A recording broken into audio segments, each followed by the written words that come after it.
এই মানুষটি গত 1000 বছর ধরে একটি গাছের ভেতর আটকে আছে, কিন্তু তারপরও সে জীবিত।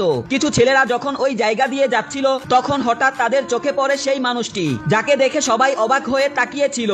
হঠাৎ করেই সেই ব্যক্তি চোখ খোলে, আর সেটা দেখে ছেলেরা ভয়ে পিছিয়ে যায়। তারপর সে হঠাৎ কথা বলা শুরু করে এবং নিজের ল্যাবরেটরির পথ দেখিয়ে দেয় আর অনুরোধ করে ছেলেদের সেখানে যেতে। ছেলেরা প্রথমে যেতে রাজি হয়নি, কিন্তু অনেক অনুরোধ করার পর তারা রাজি হয় এবং সবাই মিলে তার ল্যাবের উদ্দেশ্যে রওনা হয়, যেটি একটি গুহার ভিতরে ছিল।